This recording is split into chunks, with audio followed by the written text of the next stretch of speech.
Article 370 రద్దు, రామ్ మందిర నిర్మాణం, ఉమ్మడి పౌర స్మృతి, పౌరసత్వ సవరణ చట్టం సిఏఏ అమలు భారతీయ జనతా పార్టీ అజెండాలోని కీలక అంశాలివి. ఆర్టికల్ 370 రద్దు, రామ్ మందిర నిర్మాణం పూర్తి చేయాలన్న భాజపా కల నెరవేరగా ఉమ్మడి పౌర స్మృతి ప్రక్రియ కసరత్తు దశలో ఉంది. ఇక మిగిలింది సిఏఏ అమలు.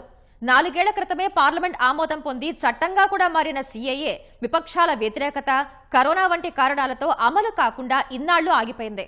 అయితే దీనిపై మళ్లీ చర్చ మొదలైంది. హోంమంత్రి అమిత్ షా సహా కేంద్ర మంత్రుల వరుస ప్రకటనలే ఇందుకు ఉదాహరణ. సిఏఏ అమలును ఎవరూ ఆపలేరని అమిత్ షా అంటే, వారం రోజుల్లో అమలు చేస్తామని మరో మంత్రి అన్నారు. మరి లోక్సభ ఎన్నికలు ముంచుకొస్తున్న వేళ ఈ ప్రకటనలు దేనికి సంకేతం? నిజంగా కేంద్రం సిఏఏను అమలు చేస్తుందా? చేస్తే ఎలాంటి పరిణామాలకు ఆస్కారం ఉంది?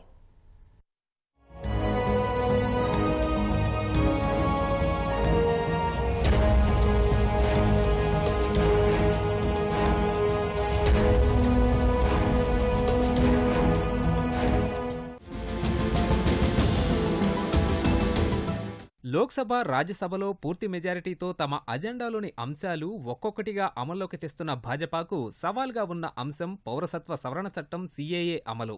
2019 డిసెంబరులోనే పార్లమెంటు, రాష్ట్రపతి ఆమోదం కూడా పొందిన సిఏఏ అమలు ఇన్నాళ్లు అమలు కాకుండా ఆగిపోగా ఈ అంశం ఇప్పుడు మళ్లీ తెరమీదకు వస్తోంది. దీన్ని అమలు చేసి తీరుతామని, ఎవరూ ఆపలేరని కేంద్ర హోంమంత్రి అమిత్ షా గతేడాది నవంబర్లో బంగాల్లో లోక్సభ ఎన్నికల ప్రచారం ప్రారంభిస్తూ పేర్కొన్నారు. తాజాగా బంగాల్కు చెందిన మరో కేంద్ర మంత్రి శంతను ఠాకూర్ కీలక ప్రకటన చేశారు. వారం రోజుల్లో దేశమంతటా సిఏఏను అమలు చేయనున్నట్లు సోమవారం ప్రకటించారు. బంగాల్ గడ్డ మీద నుంచే ఈ వ్యాఖ్యలు చేసిన ఆయన వచ్చే 7 రోజుల్లోనే దీని అమలు జరుగుతుందని హామీ ఇస్తున్నానని తెలిపారు. కేవలం బంగాల్లోనే కాక దేశమంతటా అమలు కానుందని వ్యాఖ్యానించారు. కేంద్ర మంత్రుల తాజా వ్యాఖ్యల నేపథ్యంలో ఈ అంశంపై కేంద్రం అడుగులు ఎలా ఉండనున్నాయో అని సర్వత్రా ఉత్కంఠ నెలకొంది. ఇది చాలా సమర్థనీయమండి.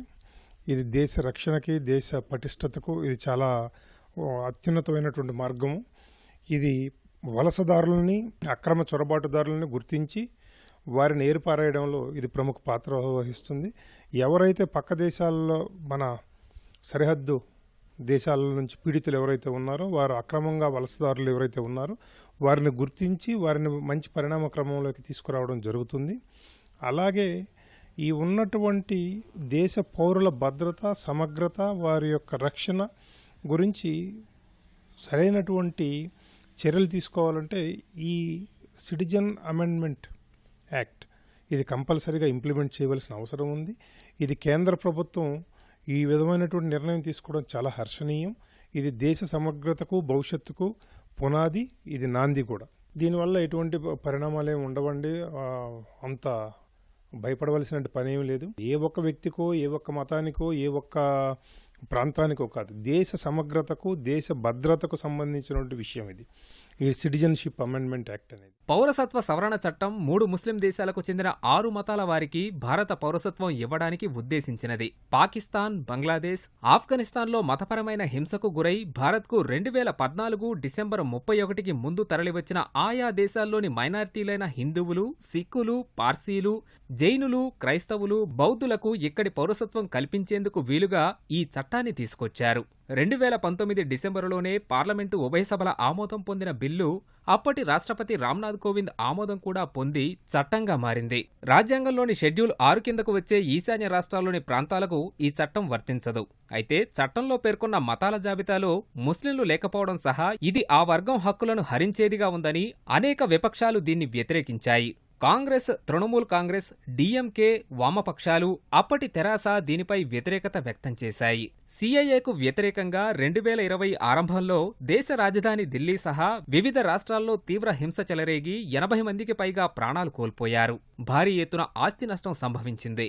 అల్లర్లు సద్దుమణిగినా ఆ తర్వాత కోవిడ్ రావడం, రాజకీయ ఏకాభిప్రాయం లేకపోవడంతో ఇన్నాళ్లుగా సిఏఏ అమలును కేంద్ర ప్రభుత్వం పక్కన పెట్టింది. రిజిస్ట్రేషన్ చేసుకోవడం వలన వారు అధికారమైనటువంటి పౌరులుగా చలామణిలోకి వస్తారండి. సిక్కులు, పార్సీలు, బుద్ధులు, క్రైస్తవులు వీరందరూ కలిసి, జైనులు, వీరందరినీ గుర్తించడం జరుగుతుందండి.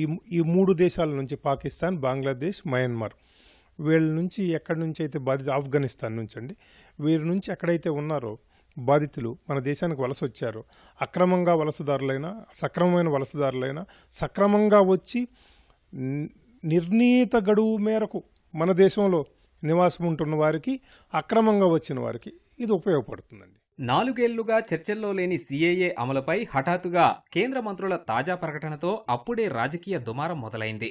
దీన్ని గట్టిగా వ్యతిరేకిస్తున్న తృణమూల్ అధినేత్రి మమతా బెనర్జీ కేంద్ర మంత్రుల వ్యాఖ్యలను తీవ్రంగా తప్పుపట్టారు.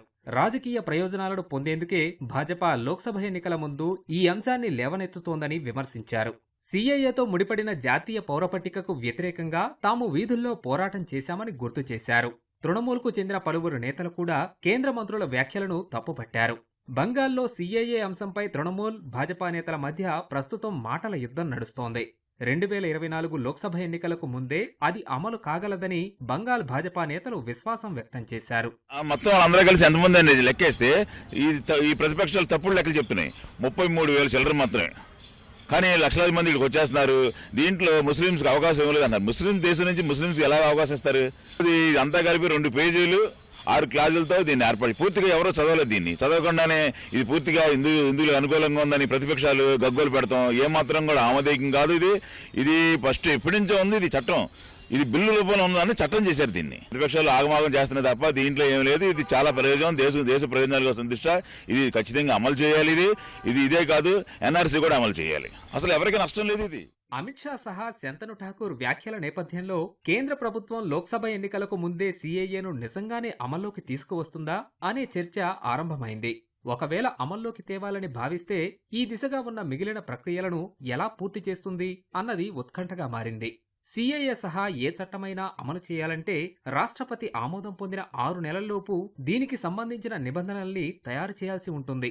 ఇప్పటి వరకు ఈ ప్రక్రియను పూర్తి చేయని కేంద్రం ఇందుకు సంబంధించిన గడువును 6 నెలలకు ఓసారి పార్లమెంటరీ కమిటీల నుంచి పొడిగించుకుంటూ వస్తోంది.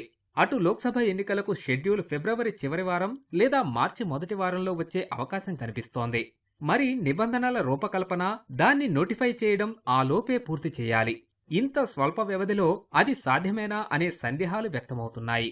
అయితే ఇప్పటి వరకు కేంద్రం ఈ ప్రక్రియను ప్రారంభించినట్లు ఎలాంటి అధికారిక సమాచారమూ లేదు. మరి కేంద్రం నిబంధనల రూపకల్పన ప్రక్రియను ప్రారంభించిందా లేక త్వరలో చేపడుతుందా అన్నది త్వరలోనే తేలనుంది.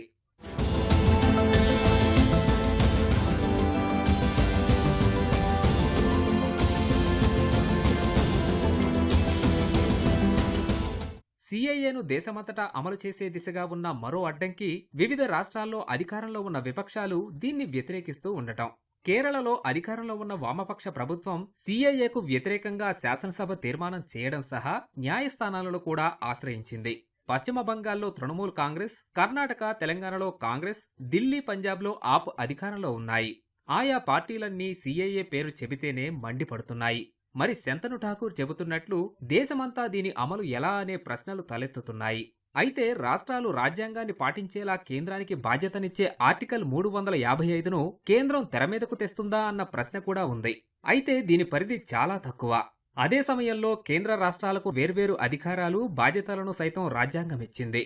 ఈ పరిస్థితుల మధ్య ఒకవేళ సీఏఏను నిజంగా అమలు చేస్తే తమ ప్రత్యర్థి పార్టీలు అధికారంలో ఉన్న రాష్ట్రాల్లో దాన్ని కేంద్రం ఎలా ముందుకు తీసుకువెళ్తుంది అన్నది ఇప్పుడు మిగిలి ఉన్న ప్రశ్న. ఈ రోజు కాకపోతే రేపైనా ఖచ్చితంగా అమలు చేయాల్సింది. ఈ ప్రభుత్వం అయినా ఇంకో ప్రభుత్వం అయినా దాన్ని అమలు చేయాల్సిందే. అప్పుడున్న పరిస్థితి మీరు చెప్పారు ఇందాక. ఆ రోజున చాలా అల్లలు జరిగినాయి. కొంతమంది ఎవరు ఈ మజిలీస్ వాళ్ళు ముస్లింస్ ఈ దేశంలో ఉండకపోవడం అనేది లేదు. అసలు పౌరసత్వ చట్టం ప్రకారం 5 రకాలు ఉన్నాయి ఈ దేశంలో పౌరులు అవ్వాలంటే. స్వతహాగా ఈ దేశంలో పుట్టిన వాళ్ళు ఒకటి.